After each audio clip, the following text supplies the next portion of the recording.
Hello friends, स्वागत है आप सभी का हमारे यूट्यूब चैनल स्टोरी गुरु पर। दोस्तों, आज मैं जो कहानी आपके लिए लेकर आई हूँ इसका शीर्षक है रहस्यमय मौत। मौसम का मिजाज कुछ बदल सा गया। दोपहर के 1 बज रहे थे, लेकिन आसमान में छाए घनघोर काले बादल रात होने का एहसास करा रहे थे। तेज हवाओं ने तथा बिजली की कड़क की आवाज़ डर का एक अलग ही कहर ढा रही थी। घर में अकेली बैठी आरती अपने पति के आने का प्रतीक्षा कर रही थी। मौसम के इस मिजाज से आरती डर रही थी। आरती को लग रहा था कि अगर उसके पति समय से घर वापस नहीं आए तो शायद आरती के डर के मारे मृत्यु हो जाएगी, क्योंकि वह बहुत ज़्यादा ही डरी हुई थी। ऐसा नहीं था कि आरती इस तरह की तूफान अपनी ज़िंदगी में पहली बार देख रही है। इससे पहले भी उसने कई ऐसे तूफानों को देखा है, पर आज कुछ और बात थी तूफान में, जो आरती के अंदर खौफ जगा रही थी। आरती के पति का नाम अविनाश था। वो एक प्राइवेट नौकरी करता था और वो हमेशा अपना काम पूरा करके रात को 9 बजे ही आता था। आरती इस बात को भली भांति जानती थी कि वो आज भी 9 बजे ही आएंगे, लेकिन फिर भी वो उसका इंतज़ार अभी से कर रही थी।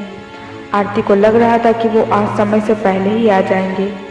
इधर तूफान ने भी जोर पकड़ लिया था। हवा तेज होने की वजह से कमरे में लगे पर्दे इधर से उधर हो रहे थे। आरती ने उन खुले खिड़कियों को बंद कर दिया, जिसकी वजह से हवा कमरे में आ रही थी, और पर्दे को भी सीधा कर दिया। आरती बहुत बेचैन थी, इसलिए उसने अविनाश को फ़ोन करने के लिए जैसे ही मोबाइल को उठाया तो देखा कि उसकी बैटरी समाप्त हो चुकी है, और संयोग से आज बिजली भी नहीं थी, क्योंकि तूफान की वजह से बिजली की तार गिर गई थी। अब आरती के पास कोई चारा नहीं था सिवाय इंतज़ार करने के। तेज तूफान के साथ अब बारिश भी शुरू हो गई थी। आरती चुपचाप कमरे में बैठी थी कि अचानक उसे लगा बाहर खिड़की की तरफ कोई है। वो तुरंत उठकर खिड़की के बाहर झांकी, लेकिन उसे कुछ भी नहीं दिखा सिवाय गीली मिट्टी के, जिस पर मेंढक उछलकर इधर से उधर हो रहे थे। आरती ने खिड़की बंद कर ली। उसे लगा शायद यह उसका भ्रम है। फिर थोड़ी ही देर में दरवाजे पर किसी ने दस्तक दी। आरती डर गई। उसे लगा इतनी तेज आंधी तूफान में आखिर बाहर कौन हो सकता है। दरवाजे पर लगातार दस्तक हो रही थी। आरती किसी तरह से हिम्मत जुटा के उस दरवाजे के पास गई, और उसके हाथ कांप रहे थे। और जैसे ही उसने दरवाज़ा खोला तो बाहर दरवाजे पर अविनाश खड़ा था, जो पूरी तरह से पानी में भीगा हुआ था, और उसका शरीर कीचड़ से सना हुआ था, और चेहरे पर डर का एक साया था।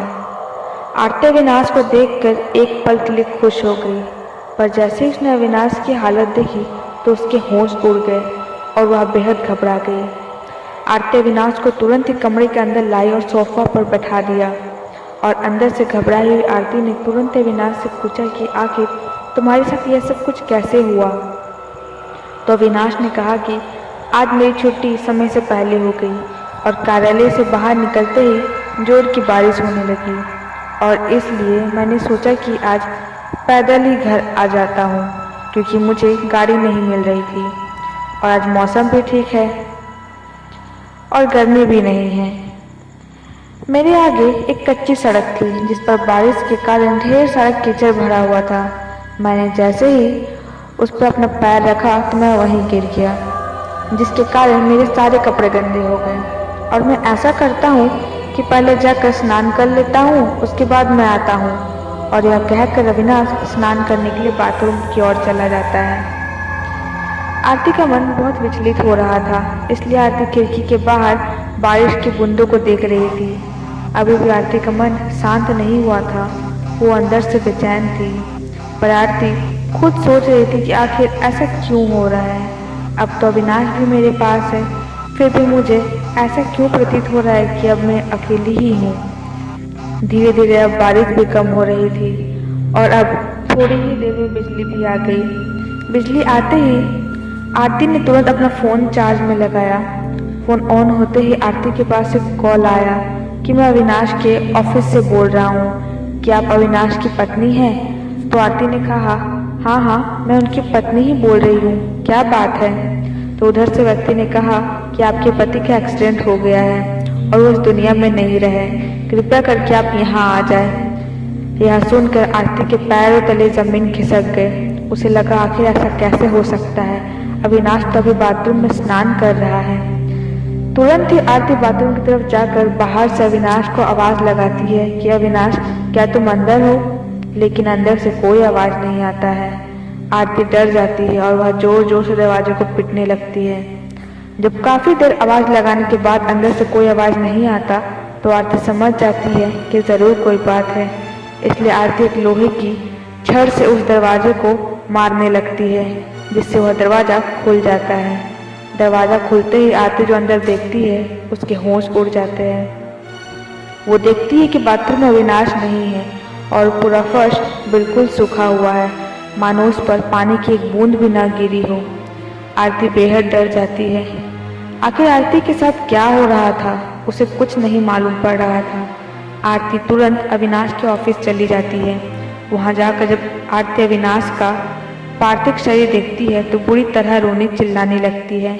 आरती ने देखा कि अविनाश के शरीर पर कीचड़ लगा हुआ है और हूबहू वैसा ही है जैसा आरती ने अविनाश को घर पर देखा था।